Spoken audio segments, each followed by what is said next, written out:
right, are we ready to get this show on the road? Yeah. Well, our first comedian is also a mom. She does comedy all around Boston. She does a lot of mom-com, and she's been the star of several short films.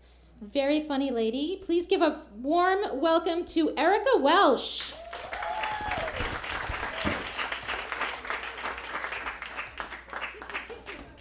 Oh my goodness. Hi everybody. Thank you. This is a great crowd. Thank you so much for coming out. A round of applause for yourself. This is fantastic.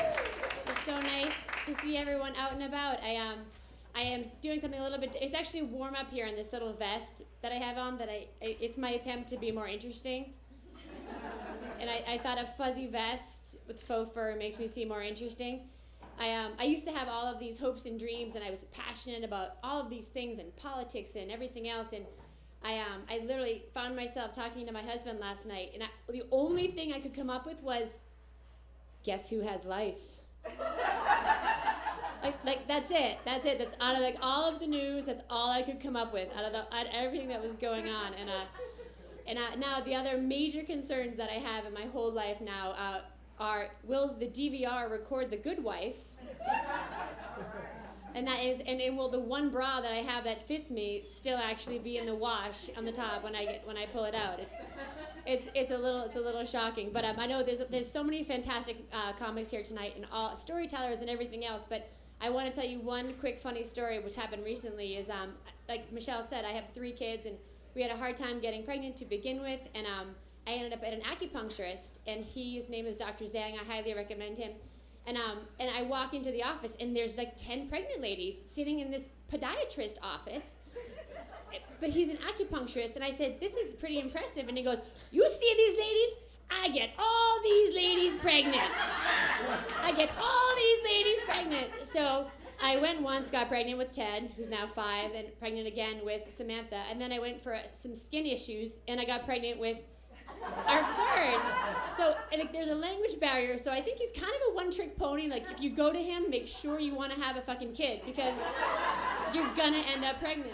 And but it's coming to the surface again more recently, because there's a woman in my son's daycare who is trying to have her 3rd. And my first advice was eat a cheeseburger because you're too skinny. And then my second advice was go see Dr. Zhang. And she said, please text me his information. So I texted her the information to my friend Molly, and I said, okay, Molly, here's Dr. Zhang. I go, I have another acupuncturist now, but I have to be honest, Dr. Zhang got me pregnant 3 times, okay, and this other guy, Brendan, has not ever gotten me pregnant, but he's helping with these other issues, and going on and on. So then Andrea texts back, she goes, so do you have to have sex with Dr. Zhang? And I said, I go, you do, but you won't remember it. So she texts back, well, so does your husband mind that all your babies are Asian if I'm Irish? And I said, yeah, but they're so cute. So, and she goes, that's true. And then finally she wrote, who is this? I texted the wrong woman about the acupuncturist, and now she's like, so what, is every woman in Newton having sex with Dr. Zhang to have babies? Like, is that the big scandal? I'm like, no.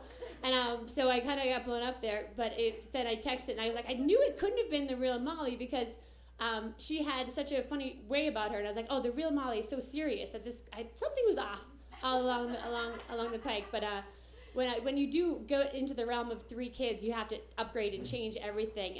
We had the big fight about the minivan. And there's always someone that wants it. There's always someone that doesn't want it. My husband was obsessed with getting the minivan, and I realized after the fact why he wanted one was because it was voted the best car to have sex in.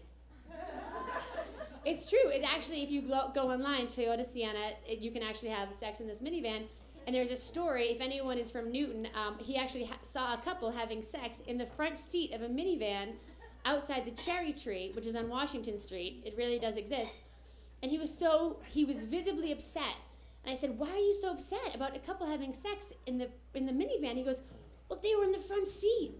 And I was like, well, did the kids see? And he goes, no, but with all that cargo space. Why are you having sex in the front seat of the minivan?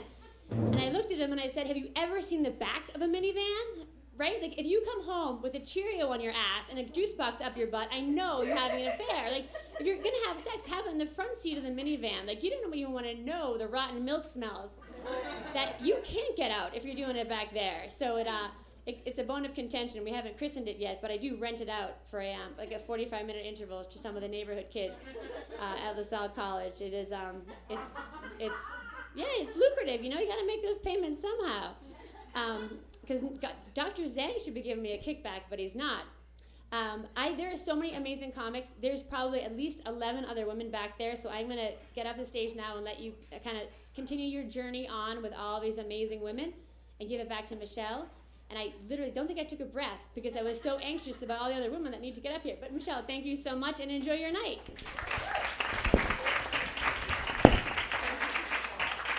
Keep it going for Erika Welch. She's a together mama. She looks like a mama in a commercial, doesn't she? Yeah. It's okay. We could still like you.